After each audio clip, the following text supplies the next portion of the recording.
Well, right now my brother has a Young Riders, and my nephew is spearheading that Little Wah. I like to call him Joaquin, as in Waahking, but his name is Joaquin. But anyway, he just finished. He just graduated high school, so that was great. And now he's ready.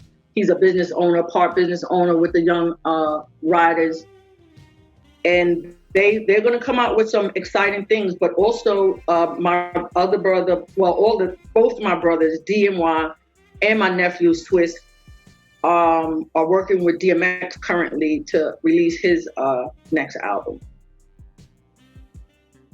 So you're going to hear a lot from DMX, and then you're going to also hear a lot from the Young Riders.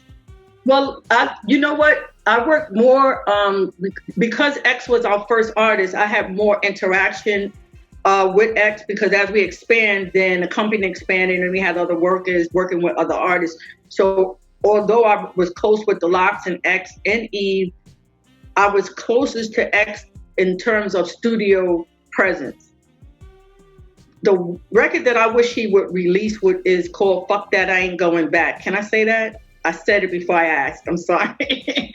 So he says, fuck that, I ain't going back. A nigga like me ain't ever going back. And then he tells this elaborate story about how he's running from the cops.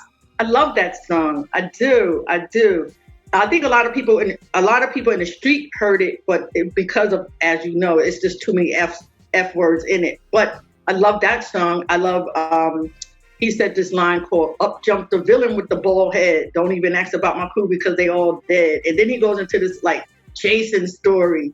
So I like that as well. And then he had a couple of lines. He said someone had challenged him to make a rhyme out of a word. So they were throwing out words, and he has to make a rhyme out of words. So they said orange.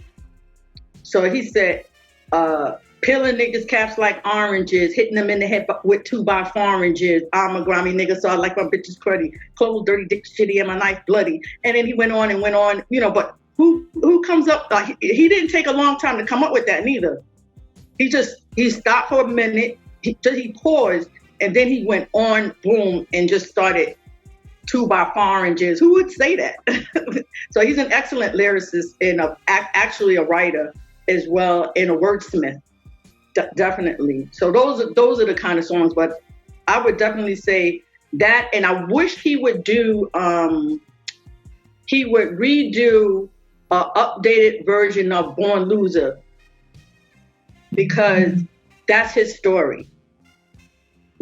What the part of the story is the part where he says, young man went out and made a name for himself. After all these bad things happened to him, somebody knows my name. So I would like to hear him do something like that. I think that would be interesting.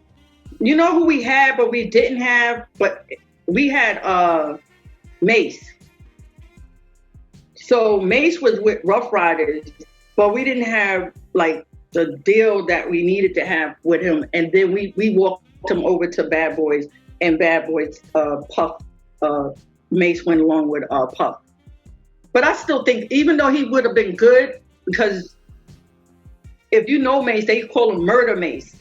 So he has a side of him that wasn't showcased through the Bad Boys, because he was doing, you know, his little 24 left, 2 months, you know, that stuff. But if you see him on the street side, then you would say, okay, that's a Ruff Ryder. So I think that would be the only artist that I could think of right off the top of my head quickly.